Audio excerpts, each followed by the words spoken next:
Hello, boys and girls. We are ready for Hank chapter 8.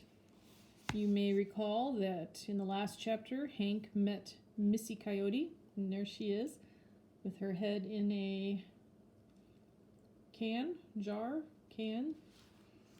And now, when we left off, the whole family had surrounded them and were watching.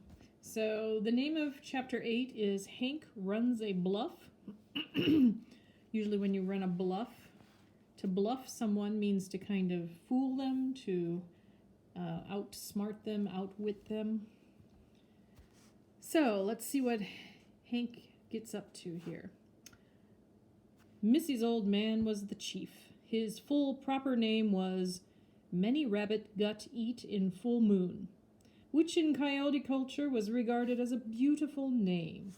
Can you imagine a mother saddling an innocent pup with a name like that? Shows just how backward them coyotes were. Anyway, nobody used his full name except at rituals and war councils and such. Mostly they called him Chief Gut or just plain Gut. Gut was an old devil, skinny. You could count every rib he owned on both sides. Looked like a one-way plow with a wet blanket throwed over the discs. Walked with a limp, packed his right front leg, which was missing a couple of toes, had a long scar down the front of his face. Nose was all beat up, and his left ear looked as though the rats had been chewing on it. He came limping over to where I was, and strangely enough, he had a smile on his face. Made me feel a little better about things. "Ha ha," he laughed. "Daughter catch dog. Coyote girl pretty, huh?" "Mighty pretty, yes she is." "You like Hunk?" "Huh?" He turned to the other coyotes. "Dog like girl who drink blood. Huh? Think she pretty, huh?" They roared at that. Not a good chuckle out of it. I must have missed the joke. Old Gut turned back to me. "Oh, foolish dog to chase coyote girl into canyon. Bear foolish you leave ranch. Come here without big hat and boom boom." I'm doing my best to translate this conversation from the coyote dialect, but maybe I ought to pause here to clear up some of the terminology. Big hat was the coyote word for cowboy, and boom boom meant gun. Thought I better get that straight. I mean, you can't expect everyone to be fluent in 3 or 4 or 5 languages. I was, but it was just part of my job. One of the many things a top-notch cow dog had to master before he could take over a ranch and run it the way it ought to be run. I might also mention that I had a fair knowledge of the coon, possum, and badger dialects, and I could bluff my way through a chicken prairie dog. I could bluff my way through in chicken and prairie dog. Actually, chicken is pretty simple. Chickens are so dumb they only have about a dozen words in the whole language, and 3 of those words are just different ways of saying help. All right, we've got that out of the way. Now, where was I? Old Gut turned to me. "Oh, foolish dog to chase coyote girl into canyon. Bear..." Oh yeah, we've heard that already. "Now, you in big trouble, haha. You do good job, daughter, catch dog." "Not catch dog," she said. "Dog help, save life. Name Hunk. Hunk friend." The old man scowled. Hunk not friend. Fight coyote many time away from chicken. He chicken dog." Chicken dog, them was fightin' words. If Missy hadn't been there to hold me back, I might have cleaned house on the whole coyote nation. Me and old man Gut went nose to nose and were growling at each other when I caught some motion out of the corner of my eye. I looked, and it was Scraunch. He was crouched low, walking real slow. Hair along his backbone was bristled all the way from the back of his neck to the tip of his tail. Had a snarl in his mouth that showed 2 rows of long white fangs. He was a big dude, tall, brawny, raw-boned, and so ugly that a guy could hardly stand to look him in the face. Kind of throwed a chill on me. And here, boys and girls, is the picture. Maybe. Hang on. So here, Hank is meeting the whole tribe.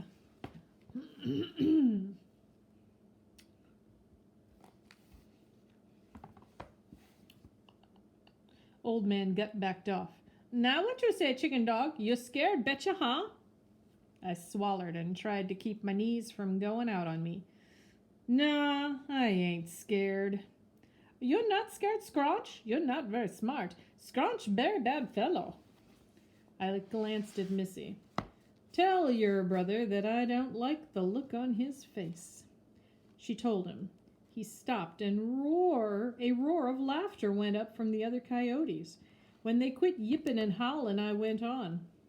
Tell your brother that if he takes one more step, I'm going to have to use him to sweep this whole pasture. And when I get done, there won't be a cactus bush left in Ochiltree County. She told him. He grinned and took another step. Tell your brother that I saw that and I won't forget it. Missy shook her head. Not so talk big. Make Scrunch mad. Big mouth make big trouble. One of the first rules you learn in security work is an old piece of dog wisdom. Never bite if you can bark, never bark if you can growl, and never growl if you can talk, and never talk if you can run. In other words, when the odds are against you, the best kind of fight is none at all. That was my strategy, see? The longer I talked, the longer I could stay alive. And who knows, I might just say something that would change Scrunch's mind about tearing me limb from limb, though I didn't have a great deal of hope. He was standing maybe 4 or 5 feet in front of me. A hush had fallen over the tribe, and all eyes were on the two of us. He sat down and leered at me. I mean, leered, brother. That was no ordinary grin. I leered right back, tried to anyway, though I'd never really perfected a good leer. And then I turned to Missy again. Tell your brother that I've changed my mind. If he can mind his manners and act right, we'll forget the whole thing. Missy started to speak, but Scrunch lifted his paw for silence. Not speak with your sister, he said in a deep, rumbling voice. You have talk, you speak Scrunch. All right, I nodded. You asked for it. You've really done it this time. I was prepared to forget the whole thing and just let it slide. But by George, if you're going to keep pushing and mouthing off, well, hey, this could get serious. Come on. He didn't move. Come on, get off your duff and let's settle this thing once and for all. I'm tired of waiting.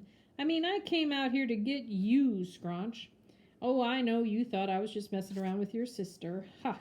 That's just what I wanted you to think. It was a trap, Scrunch, and you walked right into it.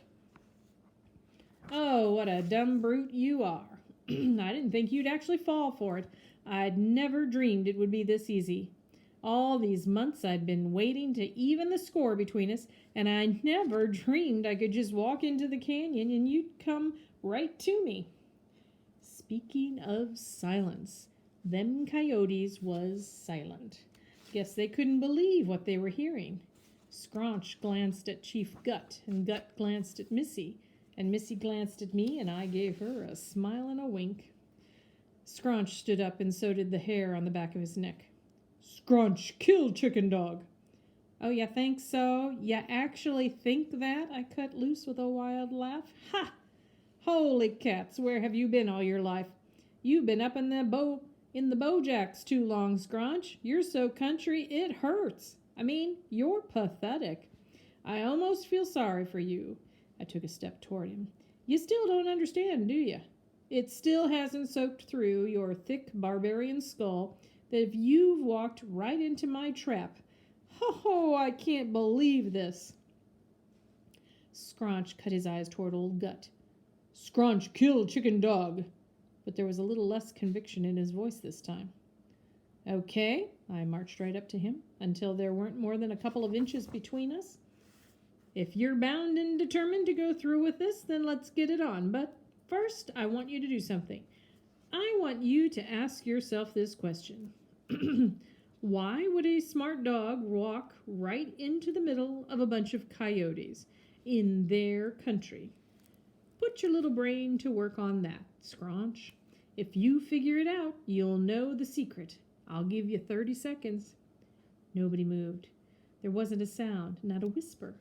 15 seconds went by real slow. I was in the process of checking out the escape routes when an old woman coyote, Scraunch's mother, it turned out, broke the circle and came out to him. She whispered something in his ear. No, he growled. Scraunch not scared. He killed Chicken Dog. The old lady went into whispering again, and then old Chief Gut limped over and joined the conference. It was kind of agitated. They growled and snapped and snarled. Typical coyote family discussion, I would imagine. All right, I yelled. Time's up. I'm out of patience. Have you figured out the secret, or shall we start spilling blood? The old lady led Scraunch away. He glared daggers at me over his shoulder. Old Chief Gut came over and stood in front of me. Not fight today. Rats, I said, and almost fainted with relief. All right, if that's the way you want it, we'll let it slide this time. But I'm warning you, don't ever let this happen again. No happen again. Good, then I guess we understand each other. Oh, we understand. Good. Now, if you coyotes will just stay where you are, I'm going to slip out of here and get on my way. I started backing away and ran into 3 big coyote bucks. Excuse me, boys, if you'll just... Hunk not understand, Missy came over. Hunk stay, become coyote warrior, prove himself many fight and marry Missy Coyote. Huh? I shot a glance at Chief Gut, who was grinning and bobbing his head. Yes, very good, you stay. Make outlaw, make warrior. Make warrior? Well, I've always wanted, but I really need... I tried to ease around the 3 coyotes who were blocking my path. When I moved, they moved. They didn't intend to let me out of there, is the way it looked. Stay, not leave, the chief went on. Old coyote tradition, adopt brave dog, make brother. Brave? Well, I can set you straight on that. You see, together we kill many chicken, eat cat every day, howl at moon, oh boy. I don't know about eating the cat. I tried again to edge around those 3 bruisers, but they pushed me back. Dog not leave, said Chief. Yes, sir. Maybe later marry daughter, have many pup. Everybody happy but Scraunch. Too bad. He not understand secret. There was no chance of me getting out of there, so I walked over to the chief. Oh, you figured it out, did ya? He laughed and nodded his head. Oh, yeah, very much. What did you figure out? Gut glanced over his shoulders and brought his mouth right next to my ear. Secret, too secret to tell. You got it all right, you sure did. We had a good laugh, me and old Gut, but I doubt we were laughing about the same thing. Okay, and that is the end of our chapter. So hopefully you can figure out how he was bluffing and got himself, at least he stayed alive. I think that was the point. So until next time.